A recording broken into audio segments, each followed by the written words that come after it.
आज एक वर्कशॉप का आयोजन किया जा रहा है जिसका विषय है या जिसका टाइटल है how to control your mind. आप अपने मस्तिष्क को किस तरह से कंट्रोल में कर सकते हैं।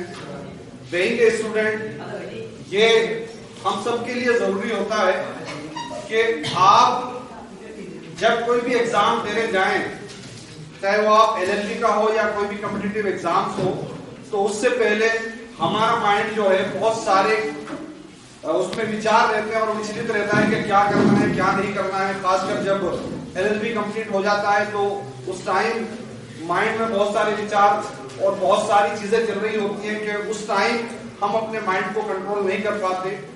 तो उसके लिए उसी विषय पे आज उद्बोधन देने के लिए हमारे बीच में मिस्टर पीबी के अनमोल भाई मौजूद हैं।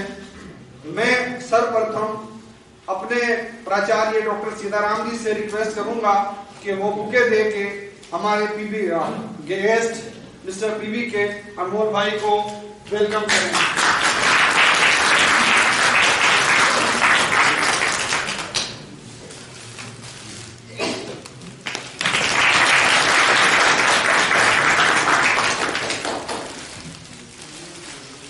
थैंक यू सर और थैंक यू वेरी मच।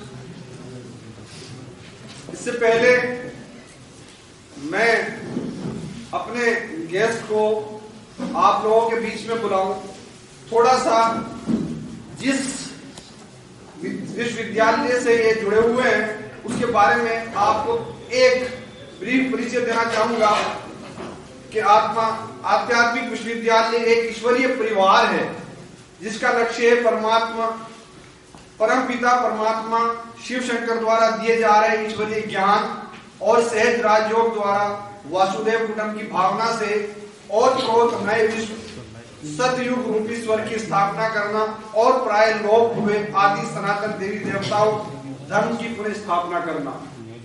इसके साथ विश्व भर में किए जाने वाले अनेक प्रयासों के बावजूद भी व्यक्तिगत और दुनियावादी स्तर पर तेजी से बढ़ रहे पाप, अत्याचार, भ्रष्टाचार, आतंकवाद, अंतरराज्य और अंतरराष्ट्रीय युद्ध, क्लेश, व्यभिचार, दुख, तनाव और अशांति बढ़ती ही जा रही है क्योंकि मनुष्य आध्यात्मिक से पूर्णतः भूल चुके हैं। आध्यात्मिक विश्वविद्यालय अपने रूहानी सोशल वर्क द्वारा इसे दुखद दर्द अशांति को मिटाकर विश्व में शाश्वत सुख और शांति लाने का लक्ष्य रखता है। आध्यात्मिक विश्वविद्यालय इसके साथ ही सैकड़ों शाखाएं आध्यात्मिक केंद्रों व गीता पाठशालाओं के रूप में पूरे विश्व में फैली हुई है। अपने रूहानी सोशल वर्क द्वारा दिल्ली ही नहीं अपितु संपूर्ण भारतवर्ष में संपूर्ण मानव जाति के उत्थान हेतु ईश्वरीय ज्ञान का प्रचार प्रसार हेतु निःशुल्क तौर पर आध्यात्मिक सेमिनार का आयोजन करता आ रहा है। उसी की कड़ी में ये हमारे लिए बहुत गर्व की बात है कि ये सेमिनार आज हमारे कॉलेज में भी रखा हुआ है और मिस्टर पीबी के अनमोल भाई आज हमारे ग्रुप में मौजूद हैं।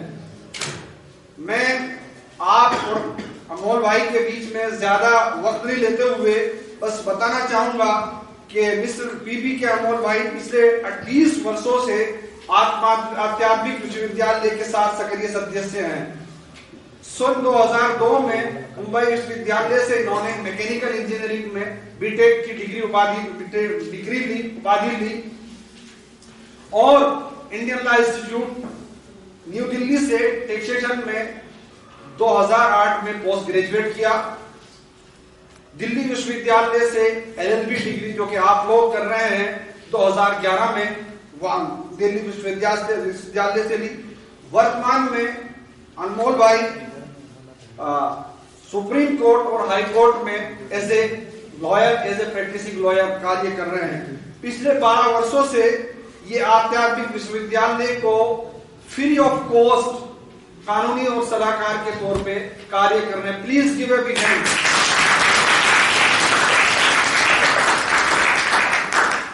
और अभी तक भारत के विभिन्न राज्यों में 12 से ज्यादा हाई कोर्ट्स में ये अपनी प्रेजेंस दे चुके हैं। 12 से ज्यादा इंडिया के हाई कोर्ट्स में ये बहुत सारे केसेस में अपीयर हो चुके हैं। अभी तक भारत के विविध शहरों में ये सैकड़ों और उससे भी ज्यादा अत्याधिक इस तरह के सेमिनार कर चुके हैं। जैसा कि मैंने आपसे बताया था कि इस कार्यशाला का और इस वर्कशॉप का जो उद्देश्य है how to control your mind, तो उसी के लिए मैं मिस्टर पीवी के अमोल भाई को आमंत्रित करूंगा कि वो आए और हमारे बीच में अपने विचार रखें।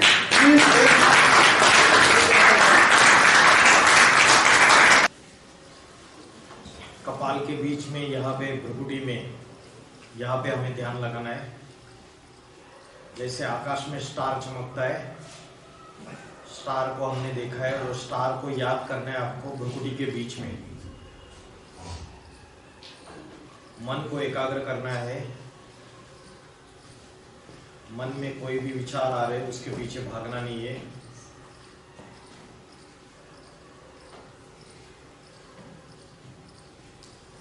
सिर्फ पॉइंट ऑफ लाइट स्टार भ्रुकुटी के बीच में है।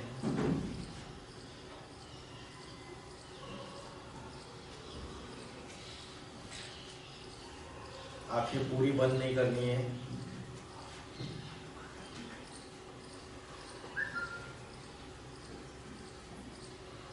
जैसे शिव शंकर के चित्र आपने देखे, उसमें आंखें पूरी बंद नहीं होती है, उनके अधोन्मीलित नेत्र होते हैं।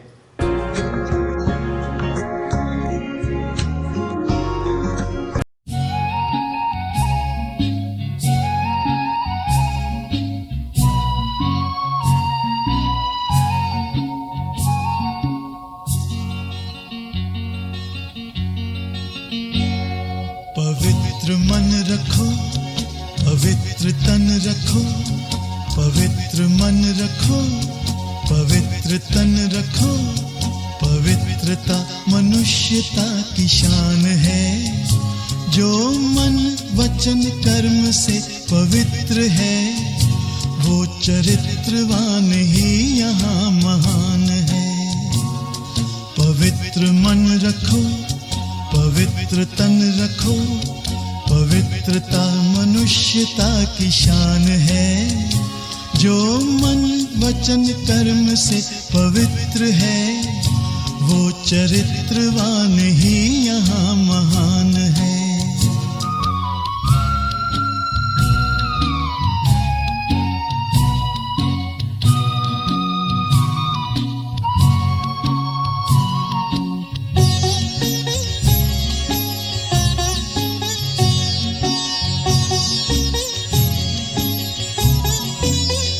बड़ा ही मूल्यवान है तुम्हारा ये जन्म, तुम्हारा ये जन्म। बड़ा ही मूल्यवान है तुम्हारा ये जन्म, तुम्हारा ये जन्म। जगत की कर्म भूमि में करो भले कर्म। तो आज का हमारा सेमिनार का टॉपिक है हाउ टू कंट्रोल माइंड। मन को कैसे कंट्रोल करें।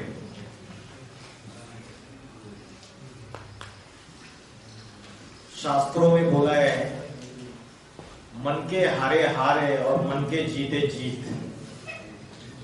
अगर कोई मन से हार गया तो वह हार जाता है। हर एक व्यक्ति के लाइफ में अलग अलग सर्कमस्टांसेस आते हैं। आपके प्रोफेसर से उनके लाइफ में अलग सर्कमस्टांसेस आते हैं। स्टूडेंट से उनके लाइफ में अलग प्रॉब्लम्स आते हैं। और एज अ फैमिली का जो मुखिया होता है उसके जीवन में अलग समस्याएं रहती है। तो इन समस्याओं से अगर हमारा मन कमजोर है तो हम हार जाते हैं। श्रीमद् भगवद गीता जो सर्वशास्त्र शिरोमणि है उसमें बोला है मन जीते सो जगत जीत, इंद्रिय जीते सो जगत जीत। काम का अर्थ क्या है? काम का अर्थ क्या है? कौन बताएगा? काम का अर्थ है कामना। कामना माना डिजायर, इच्छा। तो मन के ऊपर कई कवियों ने कविताएं की। मन को चंचल कहते हैं। मन वायु समान है, भागता रहता है, घोड़े के समान है, भागता रहता है, अभी एक जगह अभी दूसरी जगह।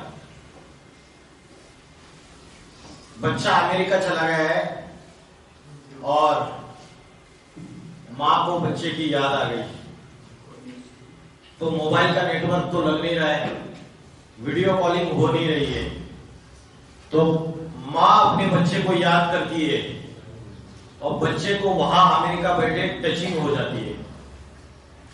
बच्चा कहता है कि मां ने मुझे याद किया। तो ये जो मन के संकल्पों की पावर है, माइंड के थॉट्स की पावर है, ये जो वाइब्रेशन की पावर है, ये सूक्ष्म है लेकिन बहुत पावरफुल है। आत्मा विजिबल है या इनविजिबल है? इनविजिबल है। आत्मा सूक्ष्म है और शरीर स्थूल है।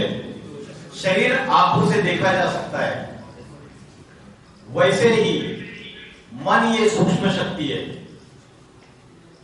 इसको आंखों से देख नहीं सकते लेकिन अनुभव कर सकते हैं। वैसे ही एटॉम, जो पदार्थ में एटम होता है वो बहुत सूक्ष्म होता है, लेकिन जब वो एटम बॉम्ब बनता है तो सारी दुनिया का विनाश कर सकता है। तो सूक्ष्म में बहुत ताकत होती है। आज हमें मन की शक्ति का एहसास नहीं है, क्योंकि हम साइंस के साधनों में ऐसे फंस गए कि साइलेंस की पावर हम पूरी तरीके से भूल चुके हैं। आज छोटे बच्चे से लेकर बूढ़े तक किसी का भी मन एकाग्र नहीं है, सबका मन भटकता रहता है। टेंशन, स्ट्रेस, एंजाइटी, अलग अलग मनोविकारों से हम पीड़ित हैं। थोड़ी थोड़ी चीजों में माइंड डिस्ट्रैक्ट होता रहता है। उसका मूल कारण है कि ये शरीर वृक्ष है और मन और आत्मा ये बीज है। कोई भी वृक्ष को हम पानी डालते तो कहां पानी डालते हैं? जड़ों में या बीज में पानी डालते हैं, तो सारे वृक्षों को पानी मिलता है। आज हम उल्टा प्रोसेस कर रहे हैं। आज हम वृक्ष में पानी डाल रहे हैं, शरीर वृक्ष है और ये मन और आत्मा जो है, जो बीज है, उसके ऊपर हम 24 घंटे में एक भी घंटा ध्यान नहीं देते। उसको शक्तिशाली बनाने के लिए, हमारी मेंटल हेल्थ, स्पिरिचुअल हेल्थ, ये सुधारने के लिए हम कोई भी समय नहीं देते हैं। वृक्ष को पानी डालते हैं, शरीर रूपी वृक्ष को। अच्छा खाना, अच्छा पहनना, ठंडी में प्रोटेक्टेड करना है शरीर को, कपड़े अच्छे पहनने हैं, शरीर को एकदम धष्ट पुष्ट बलशाली रखने के लिए जिम में जाते हैं। लेडीज है तो ब्यूटी पार्लर में जाती है। तो शरीर के लिए हम सब कुछ करते हैं, और जो शरीर के संबंधी है, बच्चे हैं, बीवी है, रिश्तेदार है, उनका भरण पोषण करने के लिए भी हम अपनी सारी ताकत लगा देते हैं। लेकिन इस शरीर को चलाने वाला, उसका जो मालिक है, सारी इंद्रियों का जो मालिक है, वो है आत्मा। और आत्मा की 3 शक्तियां है, मन, बुद्धि और संस्कार। यह आत्मा की 3 शक्ति। तो इस आत्मा के लिए, इस मन के लिए हम सवेरे से लेकर रात तक इसको एकाग्र करने के लिए, इसको शक्तिशाली बनाने के लिए, साइलेंस की पावर अपने अंदर लाने के लिए कोई समय देते हैं? आज हम 2 मिनट शांत बैठे, कैसे लगा आपको? बहुत अच्छा लगा। तो ये साइलेंस की पावर है, ये वाइब्रेशन की पावर है जो मां अपने बच्चे को अमेरिका में याद करती है और संकल्प उसके बच्चे तक पहुंच जाते हैं। तो सच्चे दिल से, मन से जो भी संकल्प करते हैं, उन संकल्पों का असर होता है दूसरों के ऊपर। तो कैसे बढ़ानी है ये पावर? जब महाभारत में दिखाया है कि अर्जुन का जब मनोबल टूट जाता है युद्ध भूमि में, अर्जुन तो धनुर्धारी था, महारथी था, उसका भी मनोबल टूट जाता है। अर्जुन भगवान को पूछते हैं कि मेरा मन बड़ा चंचल है, मेरा मन बड़ा हठी है, बलवान है, इंद्रियों को जबरदस्ती उत्तेजित करता है, तो इस मन को मैं कैसे एकाग्र करूं? यह अर्जुन का प्रश्न है गीता में। तो आज हम सब अर्जुन है, नंबर 1। अर्जुन का अर्थ है ज्ञान का अर्जन करने वाला। और जैसे कुरुक्षेत्र की भूमि है, कुरु माना कर्म और क्षेत्र माना भूमि, वैसे हमारे जीवन में आज ये बैटल फील्ड है। अलग अलग सर्कमस्टांसेस, अलग अलग परिस्थितियां, प्रॉब्लम्स हमारे जीवन में आते हैं। तो मन के अंदर पॉजिटिव थॉट्स भी आते हैं, निगेटिव थॉट्स भी आते हैं। तो हमारे मन के अंदर की ये युद्ध है, ये बैटल फील्ड है, गुड और इविल, पॉजिटिव और निगेटिव, अच्छाइयां और बुराइयां, इसकी ये वार है। और जब अर्जुन ने यह प्रश्न पूछा कि मेरा मन बड़ा चंचल है, तो भगवान ने उसको जवाब दिया, अभ्यास ने तो कौन्तेय वैराग्य न च गृह्यते। बार बार इस चंचल मन को एकाग्र करने का योगाभ्यास कर और वैराग्य ला। तो 2 युक्तियां बताई, एक तो योग अभ्यास, दूसरा वैराग्य। योग का अर्थ क्या है? योग का अर्थ क्या है? क्या बोला? ध्यान करना। किसका ध्यान करना?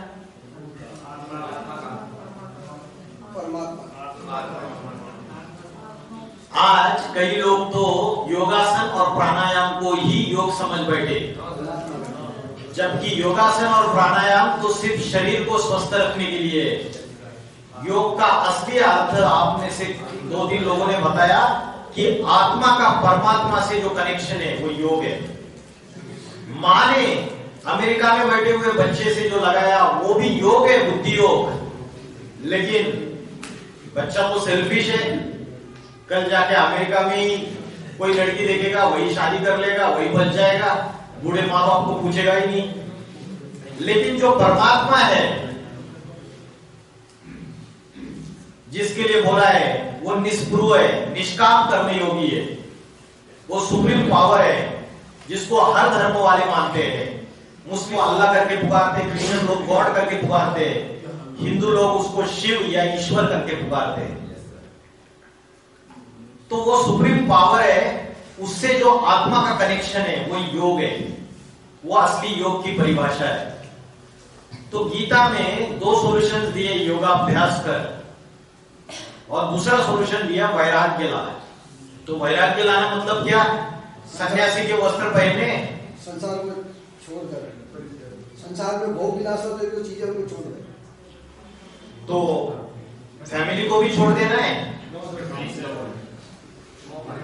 अपने परिवार में रहते हुए, इस समाज में रहते हुए, कर्म करते हुए मन बुद्धि को डिटैच रखना, ये वैराग्य है।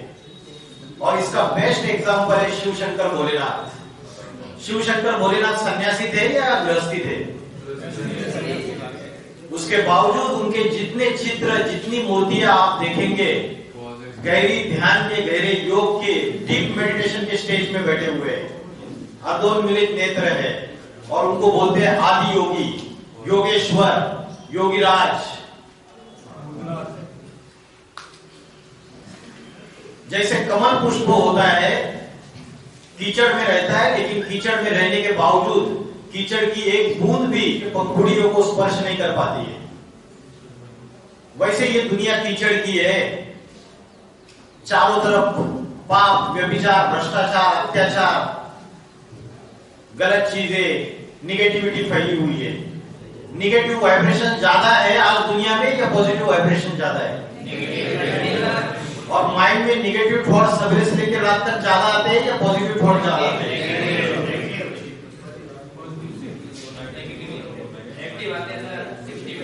तो मन और बुद्धि हमारा क्या बनता जा रहा है? डस्टबिन बनता जा रहा है। घर में जो कचरा होता है उसको साफ करते हैं तो डस्टबिन में डालते हैं ना, और डस्टबिन को भी दूसरे दिन डिस्पोज ऑफ करते हैं, घर में नहीं रखते हैं। स्वच्छता अभियान की गाड़ी आती है सवेरे और उसको भी डिस्पोज ऑफ करते हैं।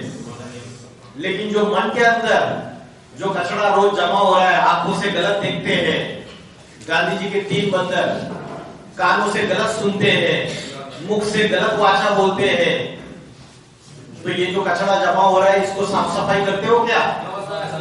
संडे, अगर संडे आया तो खास दिन हम टाइम निकालते हैं, आज मुझे बाल बहुत झड़ते हैं, आज मुझे बाल को मेहंदी लगा के रखनी है, कहीं टकला न हो जाए,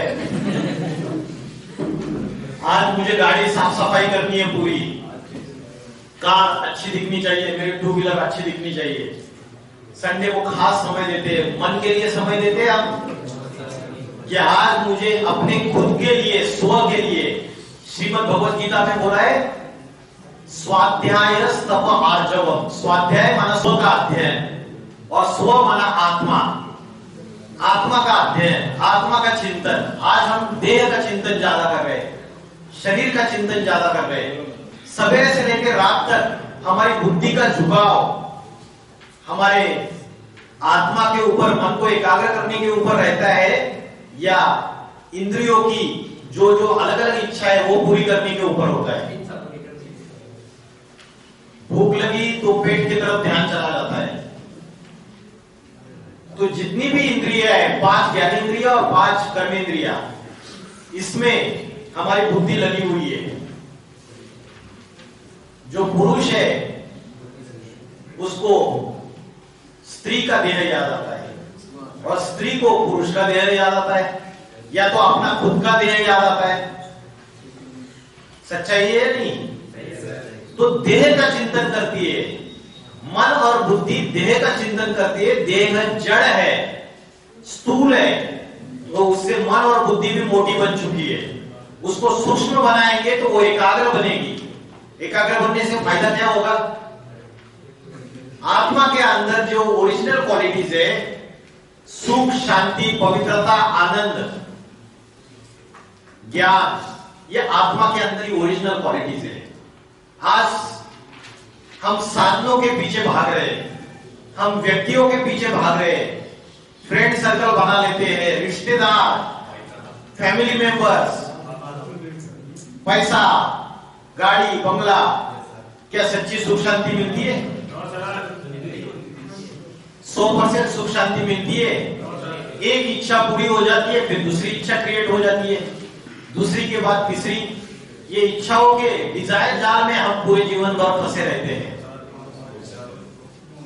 तो मन को एकाग्र करने का जो अभ्यास है, जब वो अभ्यास करेंगे, आत्मा की शक्ति, आत्मबल, मनोबल, विल पावर जब बढ़ेगी तो उससे सच्ची सुख, शांति, आनंद, पवित्रता, जो आत्मा की ओरिजिनल क्वालिटीज है, वो ओरिजिनल क्वालिटीज वापस आ जाएगी।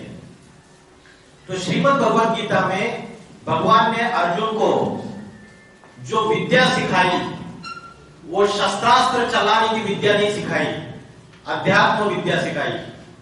गीता में बोला है अध्यात्म विद्या विद्या नाम। ये अध्यात्म विद्या सर्वश्रेष्ठ विद्या है। अध्यात्म का अर्थ क्या है? अंदर की जो है आत्मा, अधिमान आत्मा, अंदर की जो है उस आत्मा को नियंत्रण करने। एकदम परफेक्ट। अधिमाना अंदर और आत्मा, आत्मा के अंदर की जो नॉलेज है, आत्मा के अंदर का जो ज्ञान है, वह अध्यात्म है। आज इंजीनियरिंग बनने की विद्या है, डॉक्टर बनने की विद्या है, वकील बनने की विद्या है, चित्रकला है, शिल्पकला है, आर्किटेक्चर, अलग अलग विद्या है। इन सब विद्याओं में सर्वश्रेष्ठ विद्या है अध्यात्म विद्या। श्रीमद् भगवत गीता भगवान वाच है, बाकी कोई भी धर्म ग्रंथ, कोई भी शास्त्र भगवान वाच नहीं है। स्वयं परमात्मा ने ये ज्ञान का गीत गाया है। श्रीमद् भगवत गीता को बोलते हैं सर्वशास्त्र शिरोमणि। आज आप कानपुर आईआईटी के स्टूडेंट्स ने एक वेबसाइट बनाया है, जाइए आप गूगल में सर्च कीजिए। उन्होंने श्रीमद् भगवत गीता की जो अनेक कमेंट्रीज है, शंकराचार्य, माधवाचार्य, रामानुजाचार्य, सभी कमेंट्रीज को स्टडी करके उसमें अपलोड किया है और बहुत सारा रिसर्च कर रहे हैं। गीता में व्यक्तिगत, सामाजिक और राजनीतिक सारी समस्याओं का हल समाया हुआ है। और बड़े बड़े मुस्लिम स्कॉलर्स, मौलवी, क्रिश्चियन स्कॉलर्स, उन्होंने ये बात को एक्सेप्ट किया है कि गीता ये कोई धर्म ग्रंथ नहीं है, एक स्पिरिचुअल बुक है, एक आध्यात्मिक बुक है। तो आत्मा के अंदर की जो नॉलेज है, ये हमें नहीं होने की वजह से आज हम दुखी है, अशांत है, डिप्रेशन, टेंशन, एंजाइटी के शिकार है। तो सबसे पहली नॉलेज हमें होनी चाहिए, हु एम आई, मैं कौन हूं।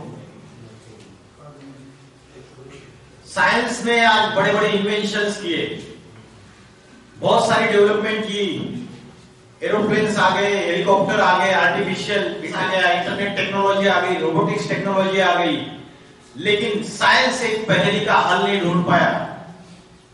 वो पहेली है, हु एम आई, मैं कौन हूं।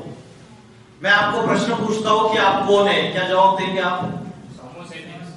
हाँ जी, होमो सेपियन। अच्छा, सभी अपने अपने नाम से देंगे। जैसे किसी का बचपन में नाम हो गया, जैसे मेरा केपी हो गया, अभी मैं लेक्चर में व्याख्याता देगा, लेकिन ये नाम स्थिर नहीं रहता है, करेक्ट, खत्म हो जाता है।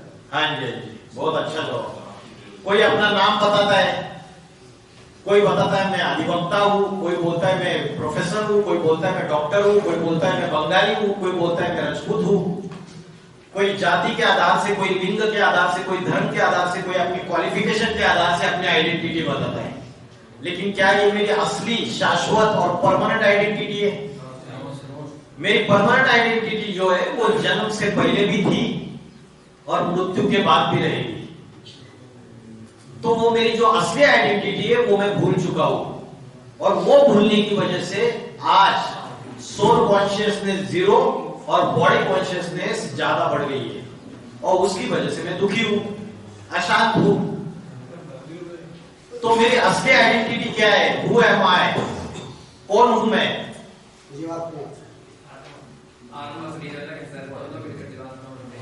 मैं एक आत्मा हूं, ये मेरी असली आइडेंटिटी है। ये ह्यूमन स्केलेटन है, हड्डी मांस का पुतला, ये जड़ है, अनकॉन्शियस है। इसमें जब चैतन्य आत्मा कॉन्शियसनेस प्रवेश करती है, जिसको हम एनर्जी बोलते हैं या प्राण शक्ति बोलते हैं, तब इसको जीवात्मा कहते हैं। तो आत्मा और शरीर का कॉम्बिनेशन है जीवात्मा। आज जो आप होमो सेपियन बोल रहे हैं, human being, being means energy, human means human skeleton, जो जड़ है। जैसे ये इंस्ट्रूमेंट जड़ है, जब तक इसमें इलेक्ट्रिसिटी करंट नहीं आएगा तब तक ये काम नहीं करता है। तो इलेक्ट्रिसिटी करंट को किसी ने देखा है आंखों से? नहीं देखा है, लेकिन उसके एग्जिस्टेंस को हम एक्सेप्ट करते हैं। वैसे आत्मा इन आंखों से दिखाई नहीं देती है, लेकिन उसका अनुभव किया जा सकता है। तो आत्मा ये हमारी असली आइडेंटिटी है। इसलिए कोई मरने के बाद उसको जला देते या गाड़ देते हैं। आत्मा एक सेकंड में दूसरे शरीर में प्रवेश कर लेती है। तो शरीर जो है वो 5 तत्वों का, जड़ तत्वों का बना हुआ है, जल, वायु, अग्नि, पृथ्वी, आकाश। और आत्मा चैतन्य है, कॉन्शियसनेस है। उस आत्मा को ऊपर हम ध्यान नहीं दे रहे। जैसे वो एक कस्तूरी मृग होता है, सारे जंगल में भागता रहता है कि सुगंध कहां से आ रही है। उसको पता नहीं है कि उसके पेट में, नाभि में जो कस्तूरी है उससे सुगंध आ रही है।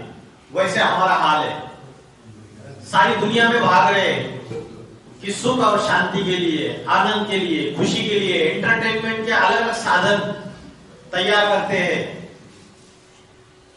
कि एंटरटेनमेंट हो जाए। पार्टियां करते हैं, क्लब्स में जाते हैं, बहुत सारी एंजॉयमेंट करने के लिए इधर उधर घूमने जाते हैं, लेकिन अल्पकाल की सुख शांति मिलती है, सदाकाल की सुख शांति नहीं मिलती है।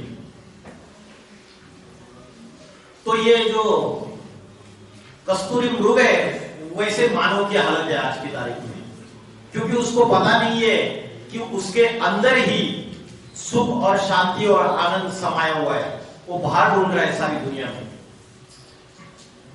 तो जो आत्मा है ये कैसी दिखती है और शरीर में कहां रहती है, जब तक हमें पता नहीं चलेगा हम उसका ध्यान नहीं कर सकते। क्योंकि मोटर गाड़ी जो है उसका भोजन अलग है और ड्राइवर का भोजन अलग है, वैसे शरीर रूपी गाड़ी है, इसका भोजन अलग है और आत्मा का भोजन अलग है। आत्मा को चाहिए सच्ची सुख और शांति, उसके लिए आत्मा का ध्यान, आत्मा का चिंतन करना जरूरी है। अभी मुझे बताइए, जिसको आपने कभी देखा ही नहीं है उसका ध्यान कैसे कर सकते हैं? शरीर को अच्छा करके।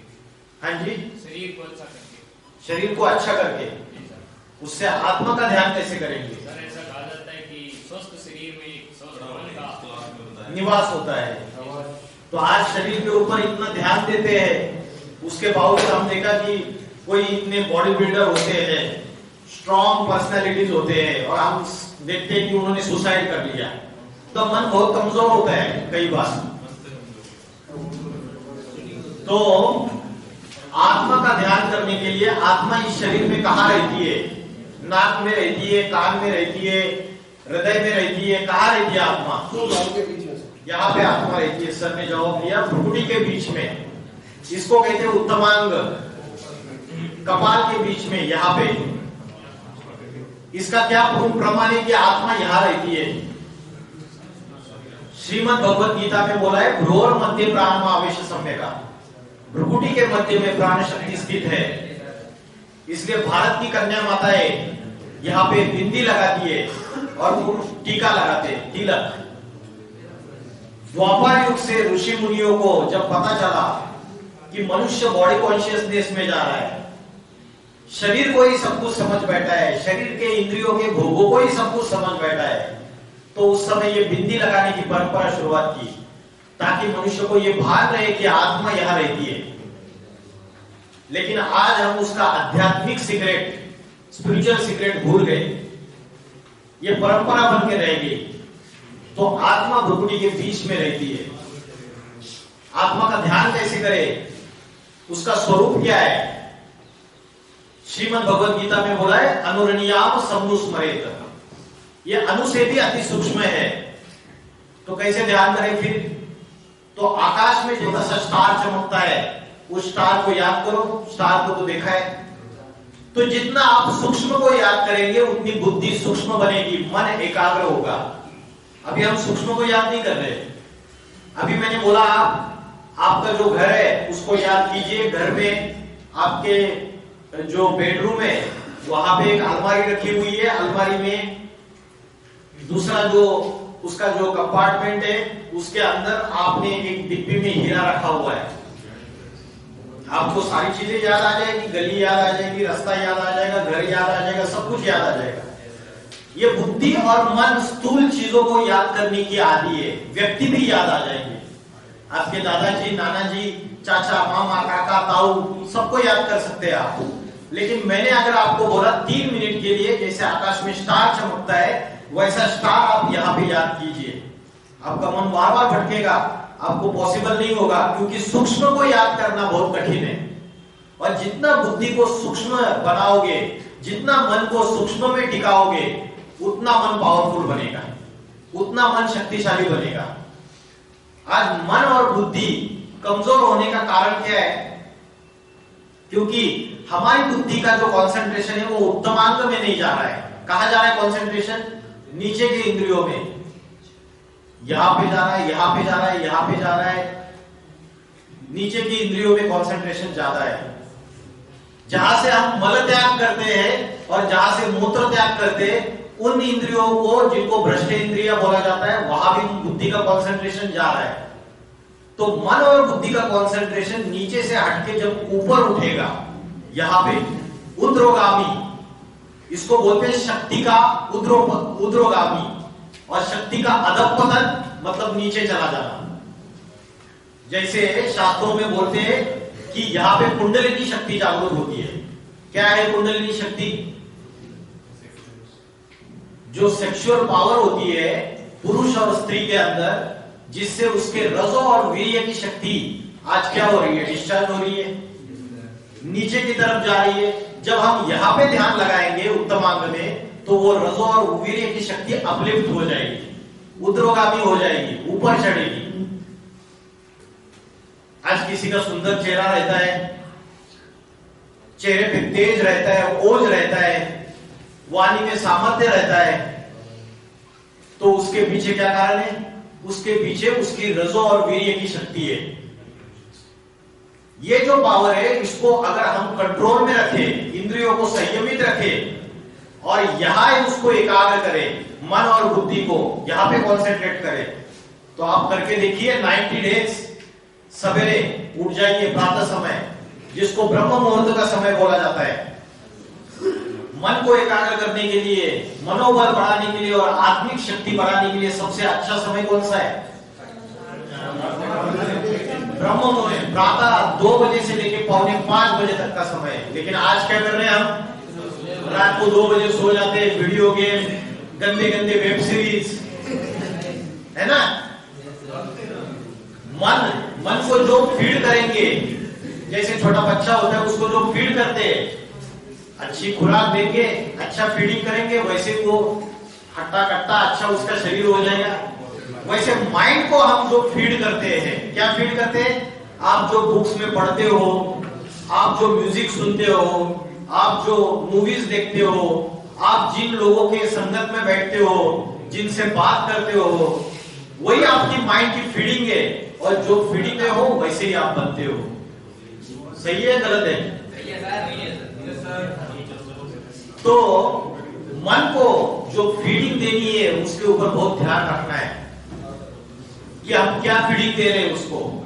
अगर निगेटिव थॉट्स आ रहे तो पॉजिटिव थॉट्स में कन्वर्ट करने के लिए हमें आत्मा का अभ्यास करना है। 4 बजे उठ जाओ सवेरे और 4 बजे आधा घंटे के लिए मैं आत्मा स्टार हूं, बस एक ही थॉट में टिक जाओ, मैं आत्मा स्टार हूं। दूसरा कोई भी संकल्प नहीं आना चाहिए।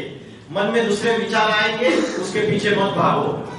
और प्रातः समय सवेरे उठ के अगर आप ये ध्यान करोगे या अभ्यास करोगे मन को एकाग्र करने का, पूरा दिन भर आपको शक्ति मिलेगी। पावरफुल, ट्रिमेंडस पावर समाई हुई है यहां आत्मा में।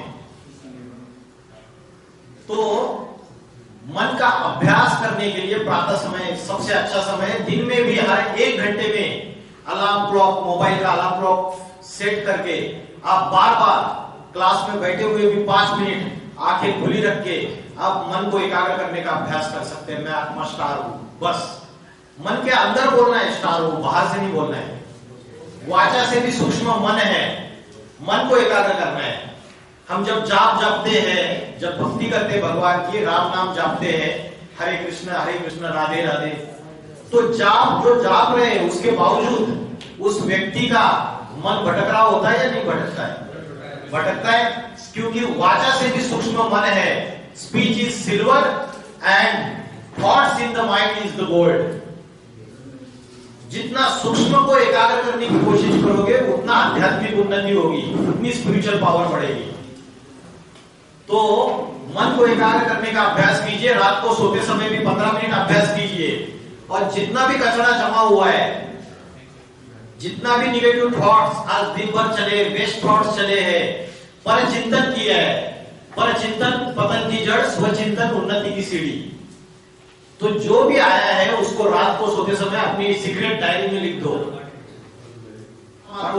एड्रेस करो टू जो भी आप जिसको मानते हो, टू गॉड, टू शिव, ईश्वर, उसको एड्रेस करके अपनी सीक्रेट डायरी में अपने वाचा से गलत निकलता है, कर्म गलत हो रहे हैं, मन गलत जगह जा रहा है, क्योंकि मन बीज है। पहले मन में गलत संकल्प आते हैं, फिर वाचा से आता है, फिर कर्मों में आता है। पाप कर्म कब होता है? मन बीज है। इसलिए मन को कंट्रोल करने का अभ्यास करो, कर्म गलत नहीं होंगे। तो आत्मा का अभ्यास कीजिए। भ्रुकुटी के बीच में आत्मा स्थित है। मैंने आत्मा की शक्तियां बताई, सुख, शांति, आनंद, पवित्रता, ये ओरिजिनल क्वालिटीज है आत्मा की, ओरिजिनल कैरेक्टरिस्टिक्स है। जैसे दीपक की लो होती है, अगर सारी हवा निकाल दी, निर्वात, वैक्यूम कर दिया, तो वो दीपकों को आपने एकाग्र कर दिया, तो आत्मा रूपी जो ज्योत है वो हमारी स्थिरम रहेगी, माइंड और बुद्धि स्टेबल रहेगी हमारी। मन में जितने ज्यादा वेस्ट थॉट्स आते हैं उतनी मन की शक्ति कमजोर होती है या पावरफुल होती है? कमजोर होती है।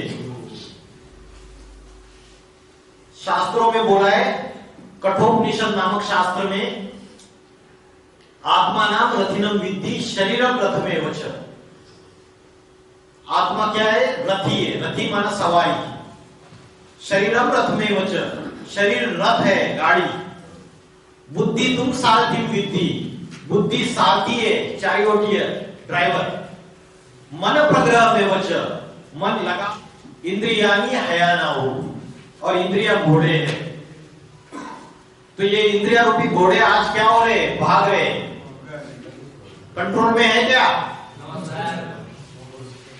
अभी मैं भर पेट के सवेरे सवेरे खाना खा के आ गया और आके बैठा तो आपके प्रोफेसर साहब ने मुझे रसगुल्ला दिया। अभी मेरे बुद्धि ने बोला रसगुल्ला मत खा, पेट भर खाना खाया हुआ है, पेट खराब हो जाएगा। लेकिन मेरा मन तो भाग रहा है रसगुल्ले की तरफ। इंद्रिया चंचल हो गई, जिह्वा लज्जायमान हो गई, हाथों ने, हाथ कर्मेंद्रिय रसगुल्ला उठा लिया, मुख में डाल दिया और खा लिया। तो जो आत्मा है, बुद्धि है, जो राजा टॉप में बैठा हुआ है, क्या उसका ऑर्डर इंद्रियों ने माना? क्या नहीं माना? तो राजा कमजोर है, तभी तो नहीं मान रहे ऑर्डर। राजा को पावरफुल बनाओ, और राजा को पावरफुल बनाने का तरीका है उसके लिए समय देना चाहिए। शरीर को ही समय दे रहे। जब इसको पावरफुल बनाएंगे तो इंद्रिया संयमित, ये घोड़े जो भाग रहे ये कंट्रोल में आएंगे। मन रूपी लगाम ढीला पड़ चुका है, वो तो इंद्रिया चंचल होगी तो मन उसके पीछे भागता है, और मन भागता है तो बुद्धि को हर लेता है। बुद्धि की पावर है to decide what is right and व्हाट इज रॉन्ग। डिसीजन मेकिंग पावर बुद्धि लेता है, लेकिन बुद्धि की शक्ति भी हर लेता है। इसलिए बुद्धि क्योंकि विकृत हो चुकी है, मन विकृत हो चुका है, और ये विकृतियां किससे आई है? हमारे अंदर 5 विकारों से आई है। 5 विकार कौन से बताइए? 5 विकार कौन से?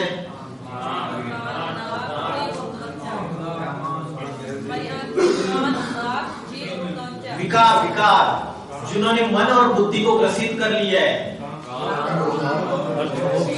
करेक्ट।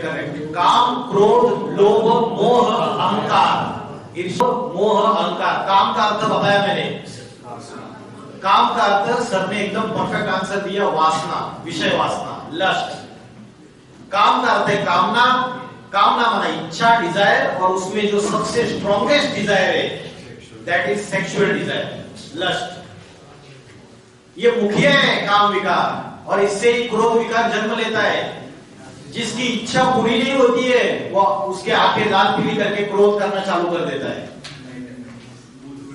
इसलिए बोलते हैं कामेषु क्रोधेषु संगात संजायते कामा। श्रीमद् भगवत गीता में बोला है विषयों का संग करने से उससे कामना उत्पन्न होती है, इच्छा उत्पन्न होती है। कामानि जायते क्रोधा, और काम इच्छा पूरी नहीं होने से, कामना पूरी नहीं होने से क्रोध जन्म लेता है। जायते माना जन्म लेना। क्रोधानि भवति सम्मोहा, उससे मोह जन्म लेता है, अटैचमेंट। मोह माना लगाव झुकाव की बीमारी होती है ना, होती है नहीं होती है? खाना खाने बैठते उसकी याद आती है, भूख लेके बैठे उसकी याद आती है। ये भी बीमारी है, ये विकार है, अटैचमेंट। संगात संजायते कामा, कामानि जायते क्रोधा, क्रोधानि भवति सम्मोहा, सम्मोहात् बुद्धिनाशा। बुद्धि का नाश होता है। हम बोलते तेरी अक्ल क्या घास खाने के लिए गई थी, तू ऐसा काम कर बैठा। सम्मोहात् बुद्धिनाशा, बुद्धिनाशात् प्रणश्यन्ति, फिर प्राणों का नाश होता है। तो प्रोसीजर देखो कैसे है। ये मुखिया जो काम विकार है ना, ये मुखिया को अगर कंट्रोल में ले लिया तो ये सारे बाल बच्चे उसके कंट्रोल में आ जाएंगे। और कौन सी ऐसी देवता है जिसने इस काम विकार के ऊपर जीत पाई? पहले एकदम परफेक्ट आंसर शिव। इसलिए बोलते हैं शिव शंकर भोलेनाथ ने कामदेव को भस्म किया। ये तो मेटाफोरिकल लैंग्वेज है। ये कोई कामदेव माना कोई पर्सनालिटी नहीं था जिसको भस्म किया। ये अपने अंदर की काम विकार को, अपने अंदर की कामना को, विषय वासना को, सबसे परम पुरुष है शिव शंकर भोलेनाथ। पुरुषों में सबसे परम पुरुष, पुरुषत्व सबसे ज्यादा, और सबसे ज्यादा पुरुषत्व है वो अपनी काम इंद्रियों को पहले कंट्रोल करता है। बस के बात है किसी पुरुष के सभी इंद्रियों को कंट्रोल कर सकते हैं लेकिन काम इंद्रियों को कंट्रोल नहीं कर सकते। लेकिन शिव एक ऐसा परम पुरुष है जो अपनी काम इंद्रियों को कंट्रोल करता है। इसलिए बोला कामदेव को भस्म कर दिया, इसलिए शिवलिंग के रूप में पूजा होती है। बाकी जितने भी देवी देवता है उनकी कमल पाद, कमल हस्त, कमल नयन उसकी पूजा होती है, लेकिन शिव के एक लिंग की पूजा होती है। वो अपनी इंद्रियों को सबसे ज्यादा, जो इंद्रियों को कंट्रोल नहीं कर सकते, आवेश में आने के बाद उस इंद्रियों को 100% कंट्रोल कर लेता है, इसलिए उसकी पूजा होती है। पूजा पवित्रता की होती है या अपवित्रता की होती है? माथा पवित्रता के सामने टेका जाता है। मंदिर में जाते देवताओं के सामने माथा टेकते तो उन्होंने कभी पवित्रता धारण की है प्रैक्टिकल अपने जीवन में। तो आज देवियों की, देवताओं की हम पूजा करते हैं, उनके सामने माथा टेकते हैं, लेकिन उनके अंदर जो डिवाइन क्वालिटीज है उस डिवाइन क्वालिटीज को अपने अंदर धारण नहीं करते हैं। तो एक्चुअल में जो डिवाइन क्वालिटीज उसके अंदर है, उनके अंदर है, वो अपने अंदर धारण करनी है, वो अध्यात्म है। सिर्फ माथा टेकने से नहीं होता है। तो strong mind can carry your weak body. कमजोर शरीर है किसी का, लेकिन अगर मन से वो स्ट्रॉन्ग है तो भी काम कर सकता है। लेकिन किसी के पास स्ट्रॉन्ग बॉडी है लेकिन माइंड कमजोर है तो उसका क्या हो जाता है फिर? आज बड़े बड़े इंटेलेक्चुअल्स, डॉक्टर्स, इंजीनियर, वकील, बड़े बॉडी बिल्डर सुसाइड कर रहे हैं, आत्महत्या, क्योंकि आत्मा का ज्ञान नहीं है, मन को एकाग्र करने का ज्ञान नहीं है। करोड़पति है, अरबपति है, कोरोना आया और मीडिया ने ऐसी लहर चल गई, ऐसा भय का वातावरण फैल गया कि करोड़पति, अरबपति सिर्फ वो मीडिया के न्यूज देखने से हार्ट अटैक आके उन्होंने प्राण त्याग दिए। कोरोना नहीं हुआ उनको, ये मन का कमजोर मन, कमजोर आत्मा की वजह से ये हुआ। साइलेंस की पावर नहीं है, आत्मशक्ति नहीं है।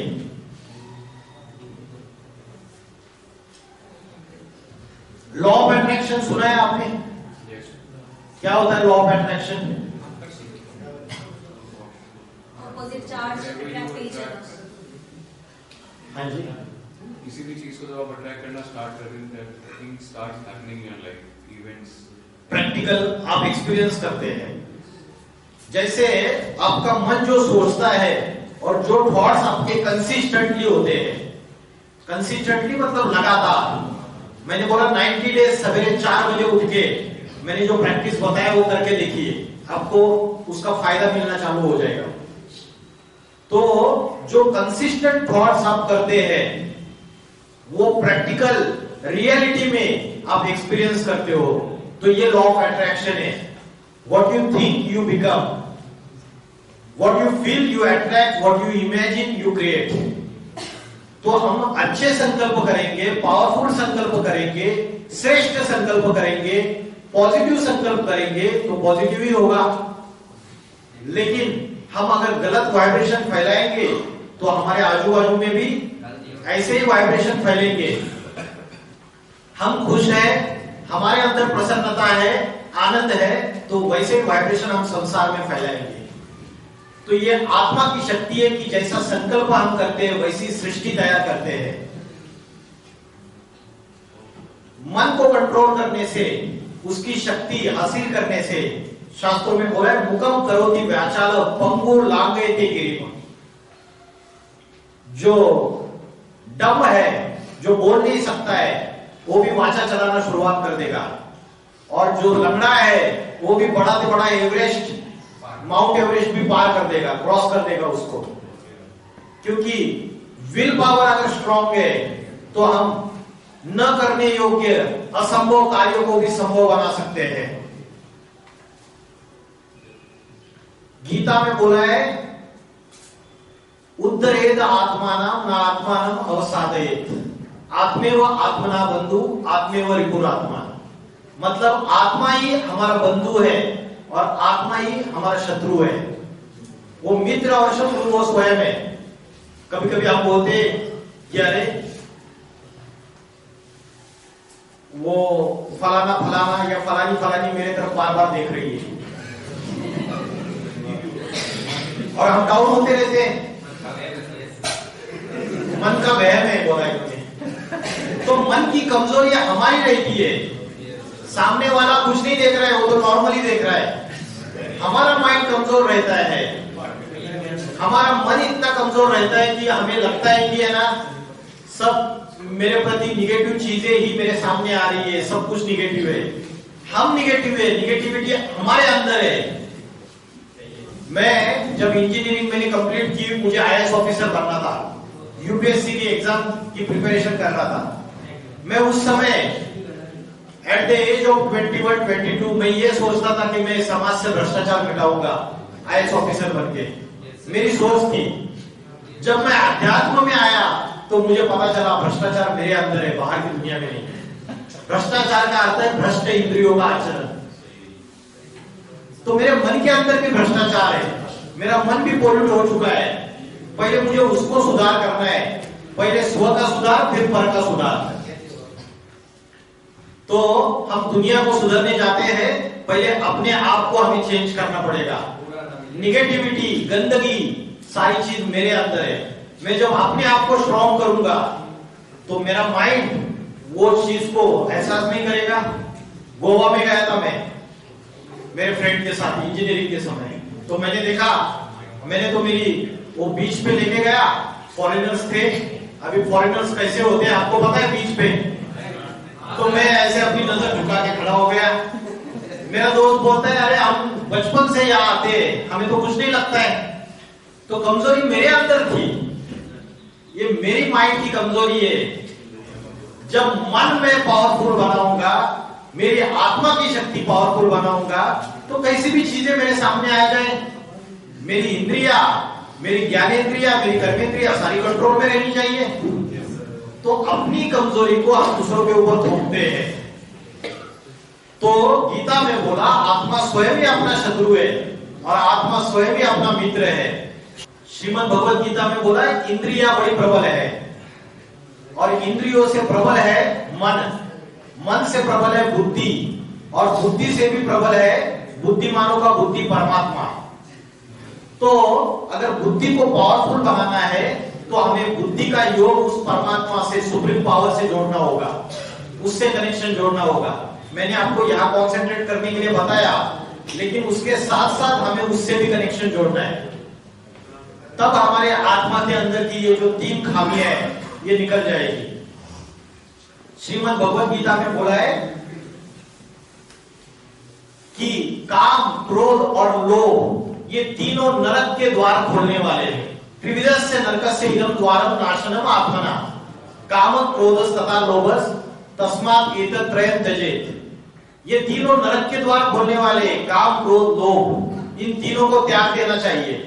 लेकिन आज बड़े बड़े भाषण दिए जाते हैं, हिंदुओं में भी ऐसे ऐसी चीजें कि भाषण दिए जाते हैं कि अरे 10-10 बच्चे पैदा करो। श्रीमद् भगवद गीता बोल रही है काम महाशत्रु है, काम एष क्रोधेश रजोगुण समुद्भवा, महाशनो महापापमा, ये महापापी है। ज्ञान विज्ञान का नाश करते हैं, ज्ञान और योग का नाश कर देते हैं। ज्ञान कौन सा ज्ञान? आध्यात्मिक ज्ञान। तो आज ये तीनों जो आत्मा का नाश करने वाले ये जो तीनों शत्रु है, इनको हम कंट्रोल में नहीं रख रहे। तो इनको कंट्रोल में करने के लिए हमें आत्मा का ध्यान करते वक्त परमात्मा को याद करना है। अभी परमात्मा कौन है, ये सुप्रीम पावर कौन है, कहाँ रहते हैं, उनसे हम कनेक्शन कैसे जोड़े। परमात्मा कहाँ रहते हैं? डॉक्टर साहब आते बोलते हैं मैंने पूरा ट्राई कर लिया है, ऊपर वाला चाहेगा तो सब कुछ ठीक हो जाएगा। तो परमात्मा ऊपर वाला है, ये तो क्लियर हो गया। मुस्लिम लोग बोलते हैं खुदा फर्श का नहीं, खुदा अर्श का रहने वाला है, खुदा सातवें आसमान का रहने वाला है। क्रिश्चियन लोग बोलते हैं जीसस क्राइस्ट, उंगली ऊपर कर देते हैं, supreme soul lives in the supreme abode. और गुरु नानक जी सिख बोलते हैं एक ओंकार निराकार अकाल मूर्त है, वो भी उंगली ऊपर कर देते हैं, तो वो ऊपर वाला है। और हिंदू लोग मानते हैं ना श्रीमद् भगवद गीता में बोला है जहां चंद्र सूर्य तारों की रोशनी नहीं पहुंच सकती उस परम धाम का मैं रहने वाला हूं। मैं निराकार हूं, मैं अजन्मा हूं, अगर्भा हूं, अयोनि हूं, त्रिकालदर्शी हूं। ये श्रीमद् भगवद गीता में बोला है। तो वो परमात्मा निराकार ज्योति स्वरूप है। लेकिन एक हिंदू धर्म ऐसा धर्म है जिसमें निराकार की भी मान्यता है और जिसका निराकार की मान्यता है, इसका प्रूफ क्या है हिंदू धर्म में? जो 12 ज्योतिर्लिंगों के रूप में जो पूजा होती है, अमरनाथ में, सोमनाथ, जो अलग अलग ज्योतिर्लिंगों में जो पूजा होती है, पशुपतिनाथ, वो शिवलिंग का आकार ऐसे क्यों बनाया? बाकी जितने भी देवी देवता है उनको हाथ का नाक पैर मनुष्य जैसे है, लेकिन शिवलिंग का आकार ऐसे क्यों बनाया? क्योंकि परमात्मा जो है निराकार ज्योति स्वरूप है, इसलिए उसको शिवलिंग को ऐसा आकार बना दिया भक्तों ने, उसकी पूजा कर सके, उपासना कर सके। तो परमात्मा जो है वो हिंदू धर्म में निराकार की भी मान्यता है और सगुण साकार की भी मान्यता है। बच्चे माँ और बाप से अपना बुद्धि योग जोड़ते हैं, स्कूल में आते हैं तो टीचर से बुद्धि योग जोड़ते हैं।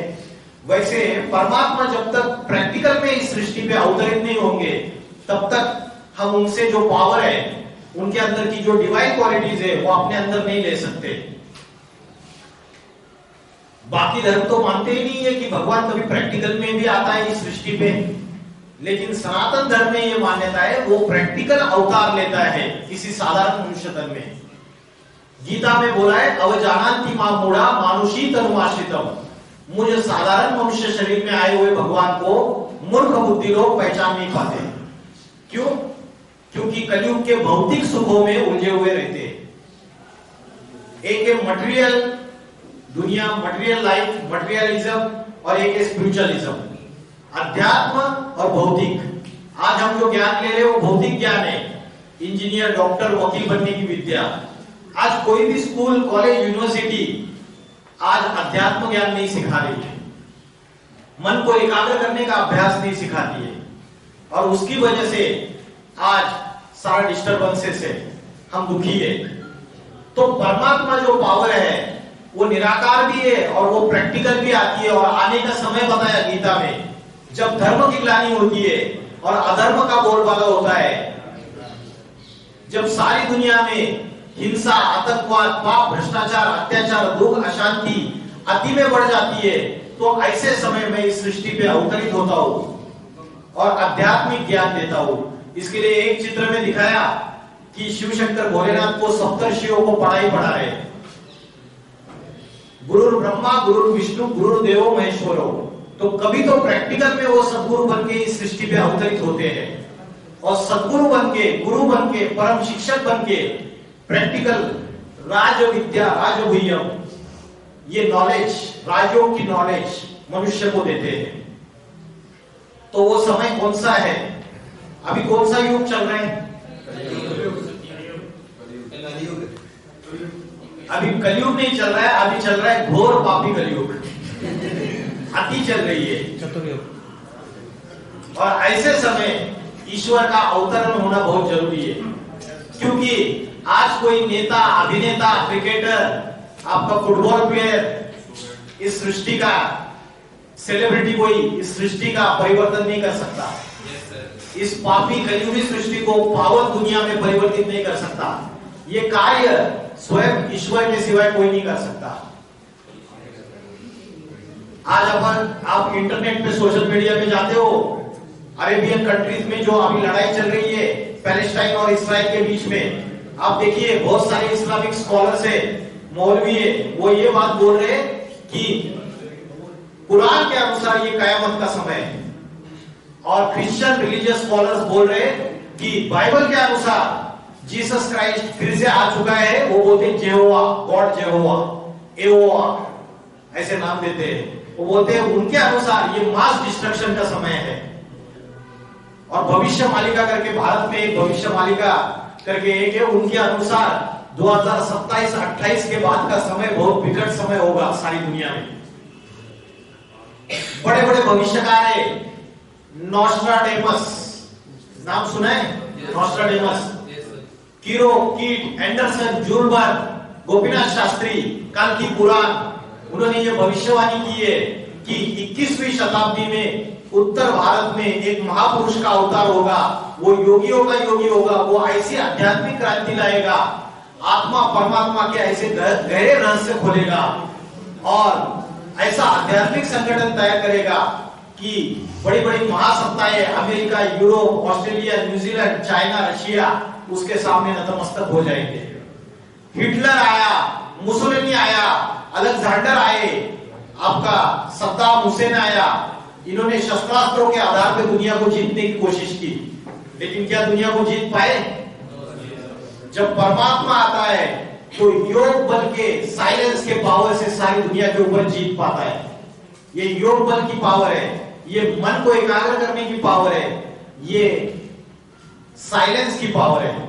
इसके लिए एक ही ऐसा देवता है जिसका नाम का अर्थ है शांति की देवता, वो नाम है शंकर। शंकर का अर्थ है शम करोति, शम का अर्थ है शांति, जो सारी सृष्टि में शांति लाता है। आज बड़े बड़े वर्ल्ड पीस कॉन्फ्रेंस हो रहे, शांति सम्मेलन हो रहे, किसी भी संत महात्मा ने कभी भी हिंसा करना नहीं सिखाया, लेकिन मनुष्य ने उन बातों को आधा अधूरा उठा के आज धर्म के नाम पे ये झगड़े चल रहे। तो सही में अध्यात्म जो है वो स्वयं परमात्मा आके सिखाता है, और उसका आने का समय है कलयुग का अंतिम समय, जिसको बोला जाता है संगम युग। कलयुग का लास्ट समय और सतयुग की शुरुआत, ट्रांसफॉर्मेशन, सारे वर्ल्ड का ट्रांसफॉर्मेशन, पुरानी दुनिया से नई दुनिया। जैसे मकान पुराना हो जाता है तो क्या करते हैं?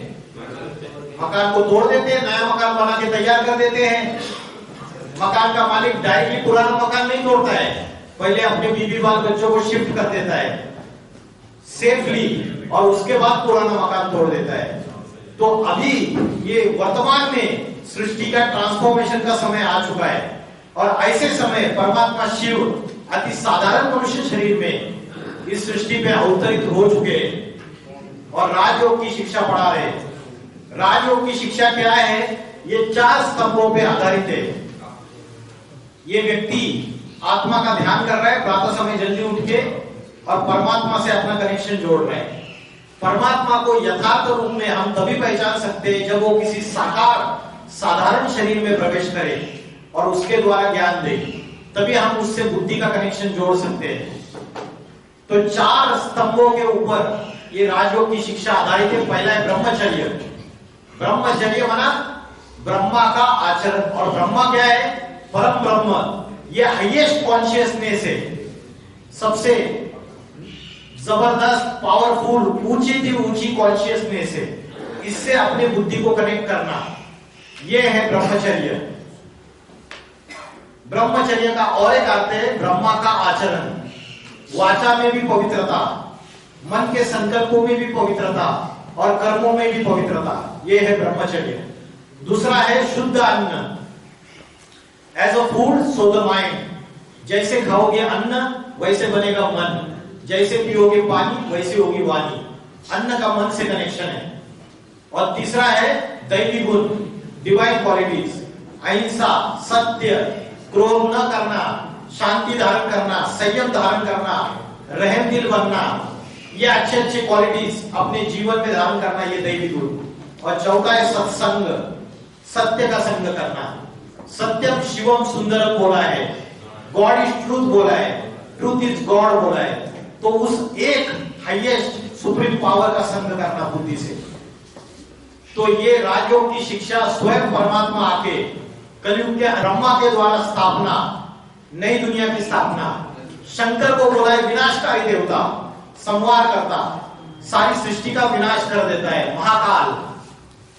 श्रीमद् भगवद गीता में बोला है कालोस्मि लोकक्षय कृत प्रवृद्धो, मैं इस सारी सृष्टि का, संसार का विनाश करने वाला महाकाल हूं।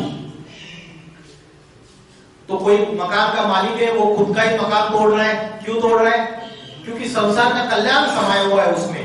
क्योंकि दुनिया जब आती में पापी, भ्रष्टाचारी, व्यभिचारी बन गई, मनुष्य ने खुद अपने विनाश के सारे साधन तैयार कर लिए। ऐसे समय परमात्मा इस सृष्टि पे आता है आज से 80 साल पहले इस दुनिया में एटम बॉम्ब थे क्या? एटम बॉम्ब थे क्या 80 साल पहले? आज छोटे से छोटी कंट्री के पास ये एटम बॉम्ब है। 1945 में अमेरिका ने हिरोशिमा और नागासाकी जापान के 2 शहरों में पहला एटॉमिक एक्सप्लोजन किया था। हजारों लाखों लोग मर चुके थे। आज छोटी से छोटी कंट्री के पास ये एटम बॉम्ब की पावर है और अभी सारी दुनिया 3rd वर्ल्ड वॉर के कगार पे खड़ी हुई है। तीसरे विश्व युद्ध के कगार पे खड़ी है या नहीं खड़ी है? अगर आप करंट अफेयर्स में अच्छी तरीके से ध्यान देते हो तो सारी सृष्टि तीसरे वर्ल्ड वॉर की कगार पे खड़ी हुई है। और अगर 3rd वर्ल्ड वॉर हुआ तो एटम बॉम्ब का एक्सप्लोजन हो सकता है। हिंदू मुस्लिम भारत में खासकर दुश्मनी बढ़ती चली जा रही है। अभी ट्रेलर चल रहे छोटे छोटे, आगे बड़ा मूवी बाकी है। और तीसरी चीज नेचुरल कैलेमिटीज। पहला बताया न्यूक्लियर वार, दूसरा बताया हिंदू मुस्लिम सिविल वार्स और तीसरा नेचुरल कैलेमिटीज। धरती माता बोला है, धरती माता के ऊपर पापों का बोझा बढ़ता चला जा रहा है तो उसका परिणाम भूकंप आएंगे, ज्वालामुखी फटेंगे। आगे चल के ऐसा समय आएगा करेंसी फेल हो जाएगी, बैंक्स फेल हो जाएंगे, अकाल पड़ेंगे, दुकाल पड़ेंगे, अभी भी पड़ रहे। सड़कों के ऊपर नोटों की गड्डियां गिरी रहेगी लेकिन खाने के लिए अनाज का दाना नहीं रहेगा, पीने के लिए पानी की बूंद नहीं रहेगी।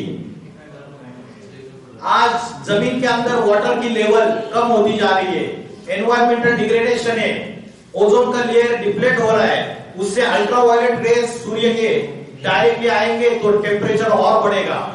और अगर एटम बॉम्ब का एक्सप्लोजन हो गया तो अर्थ का टेम्परेचर इंक्रीज हो जाएगा। अर्थ का टेम्परेचर इंक्रीज होने से नॉर्थ पोल और साउथ पोल की जो बर्फ के पहाड़ है, ग्लेशियर्स, वो पिघल जाएंगे। वो पिघलने से जो समुद्र का जलस्तर है वो बढ़ जाएगा और उससे बड़े बड़े आइलैंड्स, महाद्वीप, उनको अपने अंदर संभालेगा। ये ऑस्ट्रेलिया, अमेरिका, न्यूजीलैंड, यूरोप, ये अफ्रीका, ये जितने भी आइलैंड्स है ये इसके अंदर समा जाएंगे। तो ये कयामत का समय है। इसलिए हिंदुओं में बोलते हैं शिव शंकर भोलेनाथ ने अपना जब तीसरा नेत्र खोला तब सारी दुनिया में महाप्रलय आ गया।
परिस्थितियां है क्या सच में? नहीं है।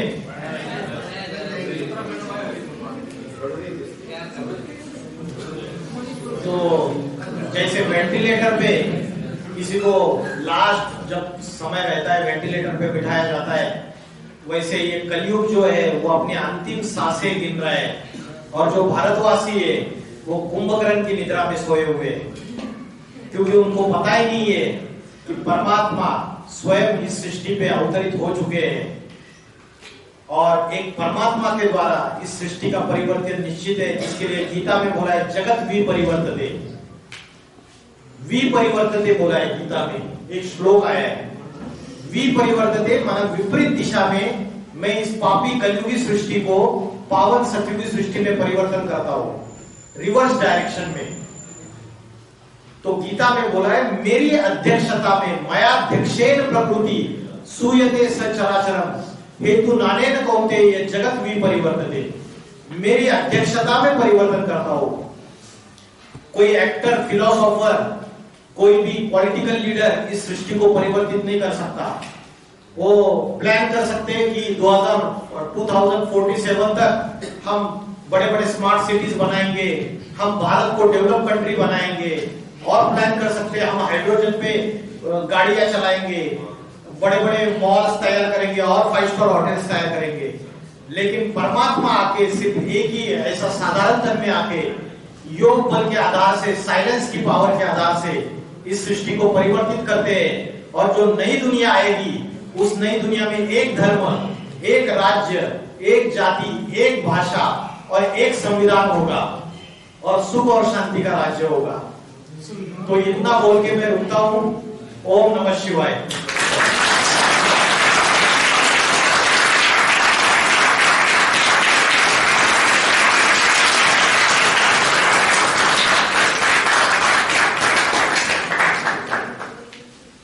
किसी को कोई प्रश्न है तो 2 मिनट पूछ सकते हैं।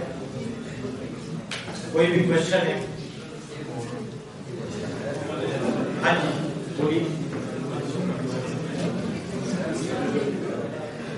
है कोई क्वेश्चन किसी को? सर आपको नहीं लगता कि अब जो है कलयुग आप कह रहे हैं, तो आपको नहीं लगता कि ये सतयुग है? जैसे सर पहले के टाइम में सती प्रथा थी, बाल विवाह थे, छुआछूत थी, लेकिन आज के टाइम में वो सब नहीं।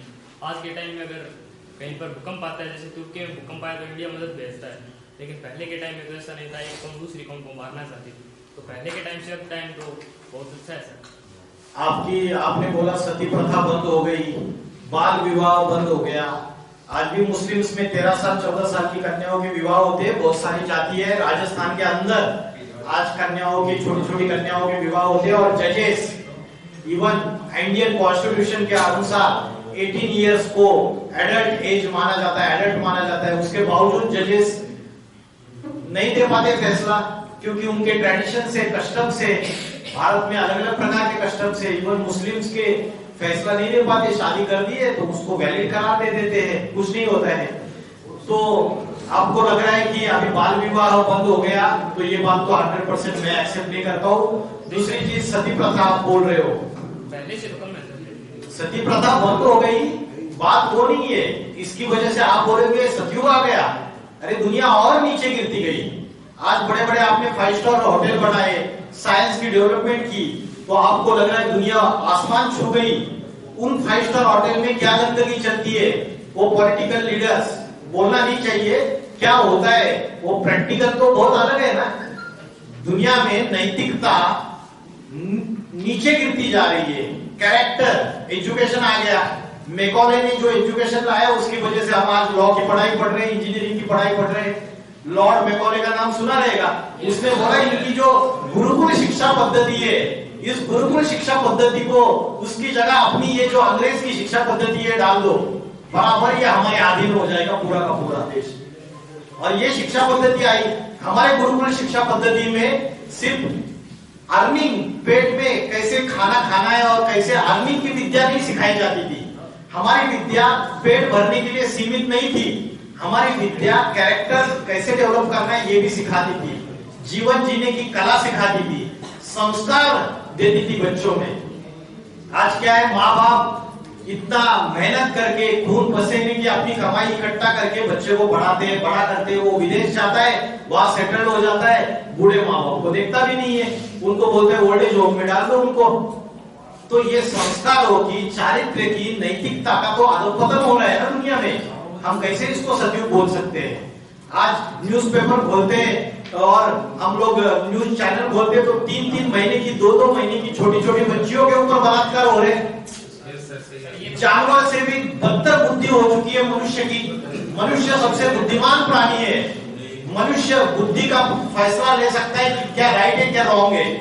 जानवर को बुद्धि कम होती है, वो सोच नहीं सकता, लेकिन जानवर से भी बदतर मनुष्य की बुद्धि हो चुकी है। इतने हालात इतने गलत हो चुके हैं और आप कैसे उसको सतयुग की व्याख्या दे सकते हो? कलयुग की चरम सीमा पे खड़े हुए। हिंसा, आतंकवाद तो अति में है। अरे पहले तलवारों से युद्ध होता था, हजारों लाखों मर सकते थे। आज दुनिया की पॉपुलेशन 800 करोड़ है, 8 बिलियन। आज रिमोट कंट्रोल का एक बटन जो बाइडेन ने या आपके व्लादिमीर पुतिन साहब ने बना दिया तो सारी दुनिया खलास हो सकती है। रशिया और अमेरिका के पास इतने न्यूक्लियर वेपन्स है कि सारी दुनिया 1 सेकंड में खलास हो सकती है। तो ये साइंस ने मनुष्य के विनाश के सारे साधन तैयार कर लिए। मनुष्य जिस पेड़ की डाली पे बैठा है उसी डाली को काट रहा है तो खुद भी नीचे गिरेगा। हाँ जी सर, आपने बोला कि मन को एकाग्र करने का सबसे बड़ा उदाहरण शिव है। हाँ जी, लेकिन मैं मानता हूँ सर सबसे बड़ा उदाहरण संत कबीर है, क्योंकि शिव तो अपनी मन को एकाग्र नहीं कर पाए सर। तो बिजली को देखकर मन डोल गया था सर। किसको देखकर? बिजली को देखकर सर, जब बिजली बिजली को? उनकी वृक्ष थी सर, अच्छा तब उनका मन डोल गया था सर। अच्छा और संत कबीर को मन नहीं डोला था, वो अच्छा। उसको दुखी भेजी थी वो। अच्छा, जो संत है, सर दूसरा एक इनका जवाब देता हूँ। एक कंसेप्ट होता है संत, दूसरा होता है देवता और तीसरा कंसेप्ट है भगवान। ये तीनों अलग अलग चीजें हैं। मुझे बताइए, मैंने बोला पूजा पवित्रता की होती है और माथा किसके सामने टेका जाता है? पवित्रता के सामने। तो जितने भी मंदिर बनाए हमने, मस्जिद बनाए, चर्च बनाए, गुरुद्वारा बनाए, उसमें भगवान की पूजा होती है। ठीक है, आपने देखा कि कोई संत का मंदिर बना दिया और संतों को भगवान के रूप में उनकी मूर्तियां बना के उनकी पूजा होती है। कई संतों के तो पुतले इधर खड़े किए जाते हैं चौराहे पे। तो संत, ये जो कंसेप्ट है, संत तो भगवान को याद करते हैं, देवताओं को याद करते हैं और संत तो एक सिर्फ अच्छा संदेश समाज को देते हैं। कबीर को भगवान नहीं माना है। आपने बोला कबीर संत है। संत तो अनेक हुए, मीराबाई हुई, तुलसीदास हुए, कबीरदास हुए, संत सूरदास हुए, ज्ञानेश्वर हुए, तुकाराम हुए। उनका मन तो डोला था ना। अरे मन डोला था। ये शास्त्रों में बोला है, माया नजरिया मारी गई रे, ब्रह्मा को मारी, विष्णु को मारी, शंकर की दाढ़ी हिलाई गई रे, माया नजरिया मारी गई रे। देहातों में ये गीत गाया जाता है। तो ये जो माया होती है ना, ये माया होती है, ये थोड़े समय के लिए उस शिव शंकर भोलेनाथ को भी हिला देती है। इसका मतलब ये नहीं है, वो तो कंट्रोलर है। इसको बोला है विश्वनाथ, जगन्नाथ, सारे विश्व का नाथ का अर्थ होता है मालिक। किसी दूसरी देवता को बोला नहीं विश्वनाथ, शंकर विश्वनाथ कहलाते। हर हर गंगे काशी विश्वनाथ बोला है। बाकी कोई दूसरी देवता को विश्वनाथ के टाइटल नहीं दिया है, जगन्नाथ, सारे जगत का नाम बसता है। हाँ जी सर, भगवान ने हमें ये काम वासना की जो जनरेटियां दी है, ये किया जाए। क्या बोला? काम वासना? सर, भगवान ने हमें काम वासना की जो जनरेटियां दी हुई है, हाँ सर ये भगवान ने दी है तो सर इनका यूज करने के लिए दी है, ऐसी तो दी नहीं है। इनका प्रश्न ये है, जो काम वासना के लिए जो इंद्रियां दी हुई है हमारे शरीर में, वो तो यूज करने के लिए दी है भगवान ने, तो उसमें क्या गलत है? श्रीमद् भगवद गीता में जो भी विधान किया है, कोई भी शास्त्र होता है, शास्त्र का अर्थ है शासन करना, समाज की रचना और कैसे जीवन जीना है उसका विधान शास्त्र होता है। आप कॉलेज में जाते हो तो यहाँ के रूल्स एंड रेगुलेशंस आपको फॉलो करने हैं। वैसे ही जब ये सृष्टि बनी तो इसमें कैसे कर्म होने चाहिए, सात्विक कर्म कौन से है, पाप कर्म कौन से है, क्या कर्म है, क्या अकर्म है, क्या विकर्म है, इस सारों का जो विधान है वो परमात्मा ने श्रीमद् भगवद गीता में बताया। वेदों में, शास्त्रों में मुस्लिम लोग बोलते, कुरान में बताया, क्रिश्चियन लोग बोलते, बाइबल में बताया, सिख लोग बोलते हैं, हमारे ग्रंथ साहब ने बताया। तो उस विधान में ये बात बोली है, त्रिविधस्य नरकस्य इदं द्वारम, ये काम, क्रोध और लोभ, ये तीनों नरक के द्वार खोलने वाले हैं। विषय वासना, कोई भी व्यक्ति इस चीज का अनुभव कर सकता है कि जब विषय वासना, इस विकार का भोग हम भोगते हैं तो हम शक्ति क्षीण होना महसूस करते हैं या शक्ति बहुत पावरफुल बन जाते हैं। उसके बाद हमारा मन उदास रहता है, चेहरा लटका हुआ रहता है या बहुत प्रसन्न हो जाते हैं, पावरफुल हो जाते हैं। शक्ति जब क्षीण हो जाती है बोलते हैं पृथ्वीराज चौहान जो लड़ाई हारा, उसके लिए बोलते हैं, आपने प्रश्न ही ऐसा पूछा है इसलिए मुझे बोलना है, उसके लिए बोलते हैं कि उस दिन, जिस दिन वो लड़ाई में गया था, उस दिन उसका वीर्य नाश हुआ, अपनी रानी के साथ उसका संयोग हो गया और उस दिन वो लड़ाई हार गया। तो ये ऐसी शक्ति है, इस शक्ति को उत्तमांग में हम जब उद्रोगामी करते हैं तो वो पावर, हमारा ओज, तेज, हमारी वाणी का सामर्थ्य, हमारे देह की शक्ति सारी उसमें समाई हुई है। सर ऐसा कहा जाता है कि मेडिकल में कि अगर उसको व्यक्ति दबाता है तो व्यक्ति रोपण हो जाता है। इन्होंने बोला, मेडिकल साइंस में ये बोला है कि उस चीज को अगर दबाते तो वो रोगी हो जाता है व्यक्ति, यही बोला ना आपने। तो हमने कभी नहीं बोला कि आप इंद्रियों का जोर जबरदस्ती दमन करो, मन का दमन नहीं करना है, मन को परिवर्तित करना है, उसको चेंज करना है। आप गहराई में जाइए, इसका 7 दिन का कोर्स रहता है आध्यात्मिक विश्वविद्यालय में। मैंने तो एक टॉपिक के ऊपर इंट्रोडक्शन दिया, आपके सारे प्रश्नों का गहराई में जवाब मिलेगा आपको। आप हमारा लिटरेचर स्टडी कीजिए, वेबसाइट स्टडी कीजिए। मैं श्री अमोल जी को बहुत बहुत धन्यवाद करता हूँ कि उन्होंने इतना वंडरफुल लेक्चर हमारे लिए और हमारे स्टूडेंट्स के लिए यहाँ पे डिलीवर किया। और लास्ट बट नॉट लीस्ट, मैं वोट ऑफ थैंक्स के लिए अपने सीनियर कलीग डॉक्टर के.वी. ओझा सर से रिक्वेस्ट करूंगा कि वो मंच पर आए और मिस्टर अमोल जी भाई का धन्यवाद दें।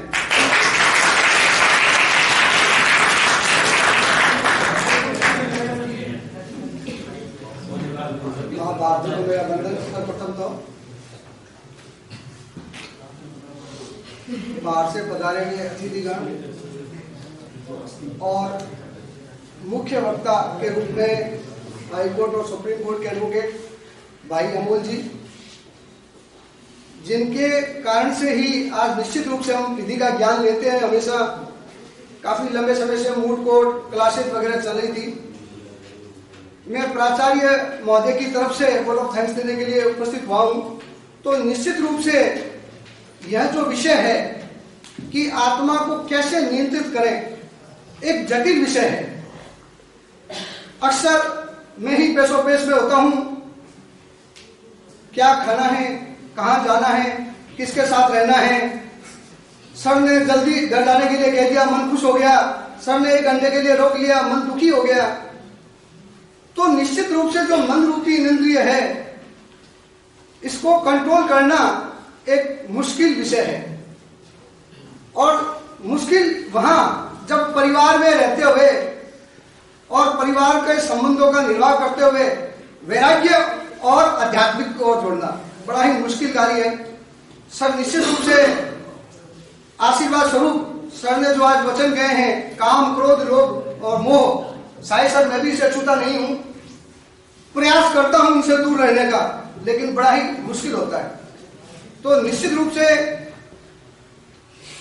मैं अमोल भाई सर का और उनके साथ पधारे हुए बाहर से अतिथिगणों का धन्यवाद देना चाहूंगा, साधुवाद देना चाहूंगा कम समय लेते हुए, और भविष्य में भी चाहूंगा कि इस प्रकार की सर सेमिनार करते रहें।